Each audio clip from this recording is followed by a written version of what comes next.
If you are 12th pass, then this video is for you. If you want to become a cabin crew, then this video is for you. If you want to get a better life or better career, then this video is for you. And also, if you want to get a handsome salary, so this video is also for you. So guys, watch till the end and try to do all these things. So basically in this video I will tell you the whole process, how to become a cabin crew or flight attendant in easy and simple way. So hello buddies, welcome to my YouTube channel. Hope so you all are doing great, and thank you so much for watching my video. So start with qualification. तो मैंने पहले ही बता चुका है 12th qualification, but मैं इसलिए mention कर रहा हूँ क्योंकि मैंने बहुत जगह में ये कमेंट देखा हुआ है कि परसेंटेज कितनी होनी चाहिए. मैंने काफ़ी बंदियों का कमेंट देखा हुआ है कि परसेंटेज कितनी होनी चाहिए. तो इसमें परसेंटेज कोई मैंडेटरी नहीं होती है कि आपको 60, 70, 80 परसेंटेज चाहिए. बट हाँ, कुछ एयरलाइंस हैं जो कभी कभी रिलीज़ करते हैं कि 60% मैंडेटरी होती है, 55 नहीं 60 ही रहती है. बट हमेशा ऐसा नहीं होता है. काफ़ी समय बिना लाइक आपके पास अगर 12th की सर्टिफिकेट है तो लाइक काफ़ी है अप्लाई करने के लिए. उसके बाद बात करते हैं हम लोग एज लिमिटेशन की. तो लाइक ये डिपेंड करती है एयरलाइन की पॉलिसी के ऊपर में. बट एक एवरेज हम बोला जाए तो 18 to 27 ये एवरेज एज है एयरलाइन की. तो एज में ज़्यादा ऊपर नीचे नहीं होती है. अगर आप इंटरनेशनल के लिए अप्लाई कर रहे हो तो 21 आपकी होनी चाहिए अप्लाई करने टाइम. अगर आप इंडियन की बात कर रहे हो, डोमेस्टिक एयरलाइन की बात कर रहे हो, तो एज आपकी 18 to 27 काफ़ी है. इसके बीच में आपकी एज रहनी चाहिए.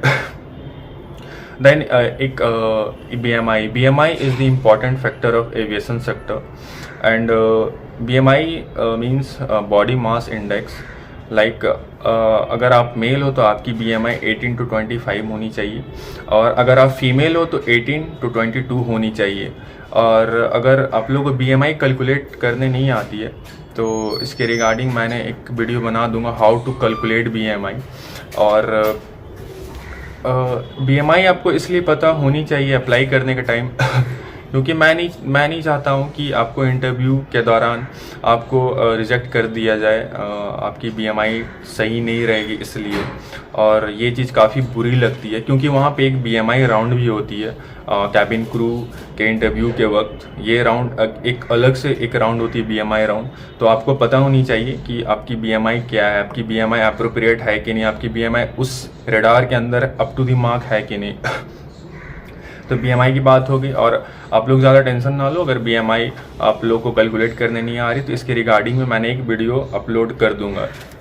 उसके बाद हम लोग बात करते हैं पासपोर्ट की. तो पासपोर्ट लाइक अगर आप कैबिन क्रू के लिए अप्लाई करना चाहते हो and if you are preparing for cabin crew, then passport is must mandatory. क्योंकि अगर आप कैबिन क्रू बनना चाहते हो तो आपको लाइक ट्रैवल करनी पड़ती है, दूसरी स्टेट, दूसरे कंट्री ट्रैवल करनी पड़ती है. तो उस टाइम में पासपोर्ट आपकी मैंडेटरी हो जाती है. तो इस चीज़ को आप लोग ध्यान रखेंगे. आप लोग पासपोर्ट को अप्लाई कर लेना है किसी भी एयरलाइन में लाइक अप्लाई करने से पहले, क्योंकि वो वहाँ पे आपकी पासपोर्ट देखेंगे ही देखेंगे. अगर आप लोग के पास पासपोर्ट नहीं है और आप अप्लाई कर रहे हो किसी भी एयरलाइन के लिए, तो आप अप्लाई कर दो अभी. उसके रिगार्डिंग जो भी आपके पास ईमेल या फिर कुछ भी आएंगे मतलब वो पासपोर्ट के एविडेंस में, तो आप उस चीज़ को वहाँ पे दिखा सकते हो.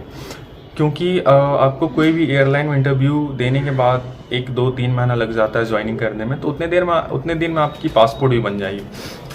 तो इस चीज़ का ख्याल रखेंगे. BMI पासपोर्ट ये आप एक कैबिन क्रू एस्पिरेंट्स है तो आपको ये सब चीज़ें पता होनी चाहिए.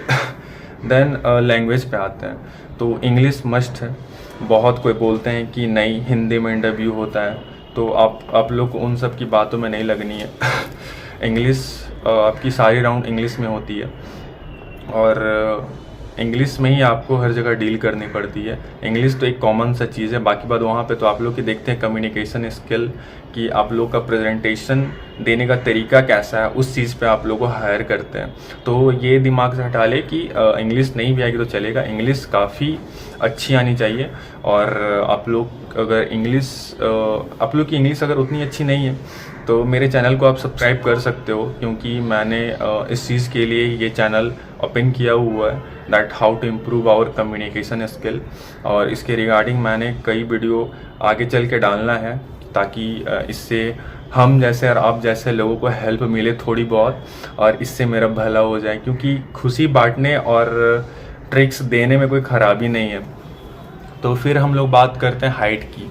तो हाइट फिर से मैं बोल देना चाहता हूँ कि हर एयरलाइन की अपनी अलग अलग पॉलिसी होती है। अगर आप फीमेल है तो 155 सेंटीमीटर एवरेज, और अगर मेल है तो मैंने कुछ दिन पहले ही अकाशा एयरलाइन की एक वैकेंसी रिलीज़ हुई है, उसको मैंने देखा तो वहाँ पे मेल की 170 सेंटीमीटर हाइट मैंडेटरी डाला हुआ है। तो अगर आप मेल है तो 165 168 ये मैंडेटरी होनी चाहिए, क्योंकि अगर आप इंटरनेशनल के लिए जाना चाहोगे तो फिर 170 एवब चाहिए ही होती रहती है।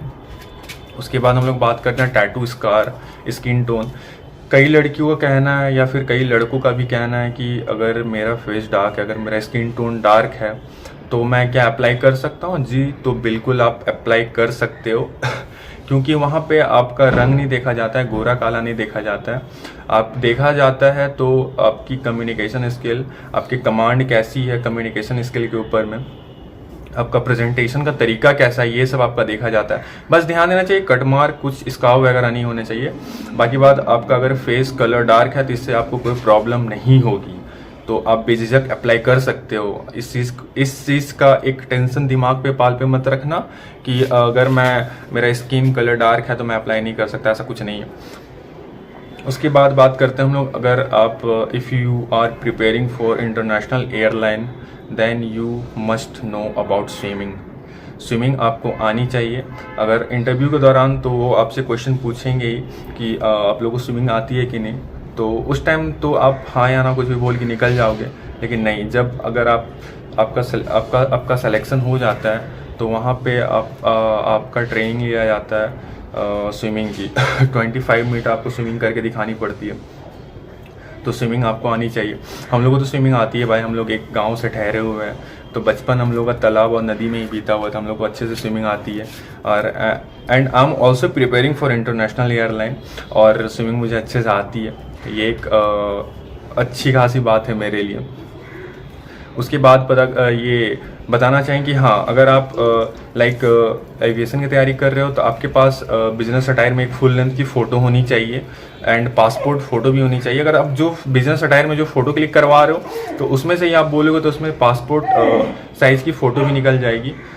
एंड लाइक मैंने भी बिजनेस अटायर की फ़ोटो कल ही क्लिक करवाया हुआ है, तो आप लोग भी जल्द से जल्द ये सब चीज़ें करवा कर रख लें, ताकि अप्लाई करने टाइम या सिलेक्शन होने टाइम आप लोगों को प्रॉब्लम ना हो।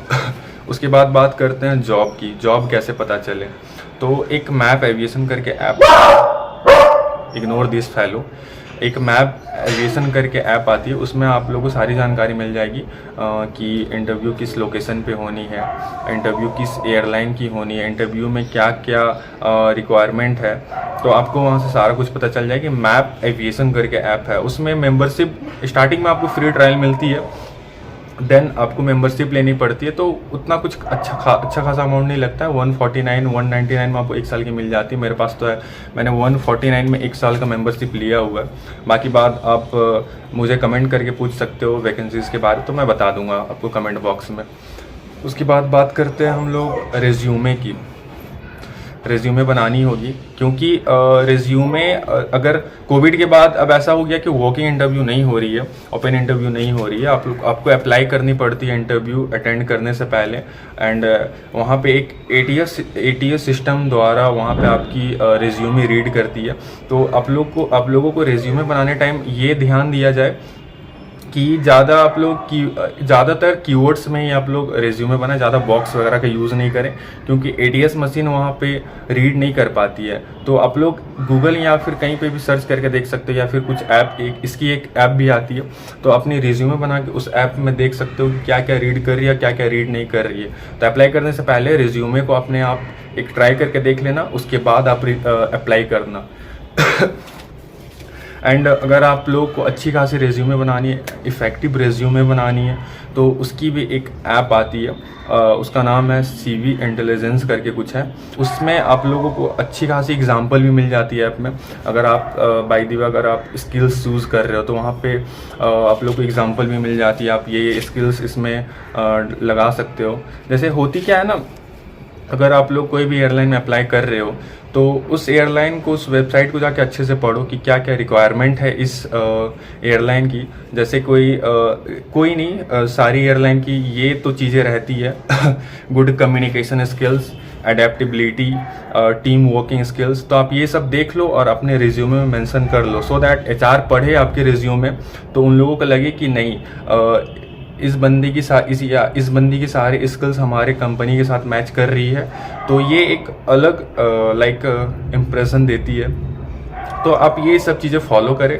और बाकी बात, आप अगर तैयारी कर रहे हो एयरलाइन की, डोमेस्टिक एयरलाइन की, तो आप लोग अभी से सर्च करने में लग जाओ इंडियन एयरलाइन की, like Indigo, Vistara, Go Air, spice jet Airways and Akasha air, जो अभी हाल ही में लॉन्च हुई है, Akasha air, Go Air Asia. आप इन सब चीज़ों के ऊपर अभी से ही सर्च करने लग जाओ, और सब चीज़ देखना है कि कंपनी की टारगेट क्या है, टर्नओवर क्या है, CEO क्या है, एम क्या है, सब कुछ आप लोगों को पढ़ के रखनी है। क्योंकि अगर आप किसी भी एयरलाइन के लिए जाते हो तो वहाँ पे आपसे वो पूछते हैं कंपनी के बारे में, what do you know about this company. तो आप लोग को वहाँ पे आंसर देने के लिए ये सब चीज़ें पहले से पता होनी चाहिए। तो इसलिए आप अभी से ही लग जाओ इन सब चीज़ों में। और रहा बात कोई भी प्रॉब्लम, कोई भी कन्फ्यूज़न, कोई भी क्वेश्चन तो आप लोग बेझिझक कमेंट बॉक्स में पूछ सकते हो, और जहाँ तक हो पाएगा मैं उसका रिप्लाई दूंगा। एंड कुछ भी क्वेरी है एविएशन से रिलेटेड, देन कमेंट बॉक्स में बेझिझक आप लोगों को पूछ देनी है, एंड मैं हर एक क्वेश्चन को पिक करके उसका जवाब देता हूँ। And guys, thank you so much for watching my video. जय हिंद।